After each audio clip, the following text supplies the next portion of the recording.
Have you ever just disappeared? No drama, just silence. Imagine waking up one day and deciding to cut everyone off: friends, family, even colleagues. It's not about anger or revenge, but a deep urge to reset your life. In today's video, we're diving into the psychology behind this powerful, sometimes misunderstood behavior. Why do some people feel the need to vanish? What's happening beneath the surface? Let's explore the hidden motivations and emotional currents that drive people to hit the ultimate reset button. Before we go deeper, if you've ever felt the urge to hit reset on your life, subscribe and like this video. You're not alone. Many people at some point fantasize about starting over, leaving behind old relationships, habits, and even identities. But what drives this urge? Is it a sign of strength or something else entirely? Let's peel back the layers and find out what's really going on when someone chooses silence over confrontation. One key concept in understanding why people cut others off is avoidant attachment. This psychological pattern often develops in childhood, when emotional needs aren't consistently met. As adults, people with avoidant attachment may struggle to trust others or feel safe in close relationships. Instead of working through conflict, they withdraw, sometimes abruptly. Cutting people off becomes a way to protect themselves from vulnerability and disappointment. But is this self-preservation or self-sabotage? Another major factor is emotional burnout. When someone feels emotionally drained, whether from toxic relationships, overwhelming responsibilities, or constant stress, they may reach a breaking point. Cutting everyone off can feel like the only way to reclaim peace and energy. It's not always a conscious decision. Sometimes it's a desperate act of self-care. But what are the long-term effects of this kind of emotional shutdown? For some, cutting people off is a silent goodbye. There's no confrontation, no explanation, just distance. This can be confusing and painful for those left behind who may never understand what went wrong. But for the person leaving, silence can feel safer than conflict. It's a way to avoid uncomfortable conversations and emotional vulnerability. Is this a healthy boundary or a way of running from problems? Setting boundaries is essential for mental health. Sometimes, cutting people off is a necessary act of self-protection, especially in cases of abuse, manipulation, or chronic negativity. Healthy boundaries help us define what we will and won't tolerate. But when does boundary setting cross the line into avoidance or isolation? Let's look at the difference between healthy boundaries and emotional walls. Our earliest relationships shape how we connect or disconnect with others. If you grew up in an environment where love was conditional or unpredictable, you might learn to protect yourself by withdrawing. These patterns can become automatic in adulthood, leading to a cycle of cutting people off whenever things get tough. Recognizing these patterns is the first step toward breaking them. Trauma can leave deep scars that make trust and intimacy difficult. For some, cutting people off is a way to regain control after feeling powerless. It's a survival strategy. If you don't let anyone get close, you can't get hurt. But over time, this can lead to loneliness and disconnection. Healing from trauma often means learning to let others in, even when it feels risky. In the digital age, it's easier than ever to disappear. With a few clicks, you can block, unfollow, or delete anyone from your life. Social media can amplify feelings of isolation and make cutting people off feel almost effortless. But does this digital disconnection actually solve the underlying issues, or does it just mask them?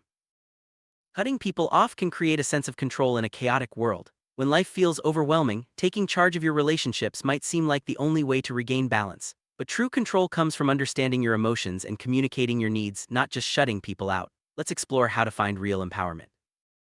Vulnerability can be terrifying. Opening up means risking rejection, disappointment, or betrayal. For some, it feels safer to cut people off before they get too close, but vulnerability is also the gateway to deep, meaningful relationships. Learning to tolerate discomfort is essential for growth and connection.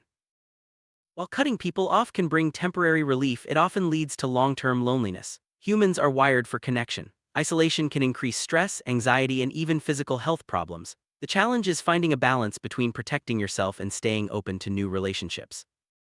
Sometimes, cutting people off is the healthiest choice. If someone is abusive, manipulative, or consistently toxic, walking away can be an act of self-respect. It's important to recognize when a relationship is beyond repair and to give yourself permission to move on. Your well-being comes first.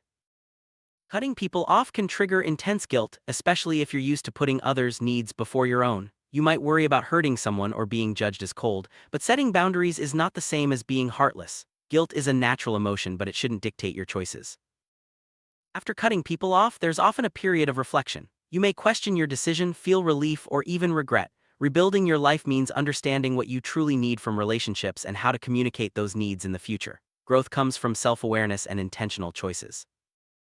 Effective communication is the antidote to unnecessary disconnection. Instead of disappearing, try expressing your feelings and boundaries directly. It's not always easy, but honest conversations can prevent misunderstandings and preserve valuable relationships. Practice makes progress. Self-awareness is key to understanding why you might feel the urge to cut people off. Are you protecting yourself or avoiding discomfort? Reflecting on your motivations can help you make healthier choices and build stronger connections in the future. If you find yourself repeatedly cutting people off, consider seeking support from a therapist or counselor. Professional guidance can help you unpack past experiences, develop healthier coping strategies, and build more fulfilling relationships. You don't have to navigate this journey alone. Pop culture often romanticizes the idea of the lone wolf, someone who needs no one and thrives in solitude, but in reality, isolation rarely leads to happiness. Even the most independent people benefit from meaningful connections. True strength lies in balancing independence with vulnerability. It's never too late to reconnect. If you regret cutting someone off, consider reaching out. Apologies and honest conversations can heal old wounds and rebuild trust. Reconnection takes courage, but it can lead to deeper, more authentic relationships. Spending time alone isn't always a bad thing. Healthy solitude allows for self-reflection, creativity, and personal growth. The key is choosing solitude, not using it as a shield against intimacy. Learn to enjoy your own company while staying open to connection. As you grow, your needs and boundaries may change. It's okay to outgrow relationships that no longer serve you. Redefining your connections is a natural part of life. The goal isn't to cut everyone off, but to surround yourself with people who respect and support you. Cutting people off doesn't just affect you, it impacts everyone involved. Friends and family may feel confused, hurt, or abandoned. Understanding the ripple effect of your actions can help you make more compassionate choices and communicate your needs more clearly. Forgiveness is a powerful tool, whether you're forgiving others or yourself. Letting go of resentment and guilt can free you to move forward. Remember, everyone makes mistakes. What matters is how you choose to grow from them. How do you know when it's truly time to cut someone off? Look for patterns of disrespect, manipulation, or emotional harm. Trust your instincts, but also consider seeking advice from trusted friends or professionals. Your peace of mind is worth protecting. While boundaries are important, over-isolation can be harmful. If you find yourself cutting off everyone, it may be a sign of deeper issues like depression or anxiety. Don't hesitate to reach out for help if you're struggling. Connection is a basic human need. Personal growth often happens outside your comfort zone. Facing difficult conversations and working through conflict can strengthen relationships and build resilience. Don't be afraid to lean into discomfort, it's where real change begins. Instead of cutting people off, consider setting clear boundaries, taking breaks, or seeking mediation. There are many ways to protect your well-being without resorting to total disconnection. Explore healthy alternatives that honor both your needs and your relationships. Take time to reflect on your choices with self-compassion. Cutting people off doesn't make you a bad person, it means you're trying to protect yourself. Be gentle with yourself as you navigate complex emotions and relationships. So, is cutting people off a healthy boundary or a toxic habit? The answer isn't simple. It depends on your intentions, the context, and your willingness to grow. Every story is unique. What's yours? Thank you for watching. Remember to subscribe for more deep dives into the psychology of human behavior.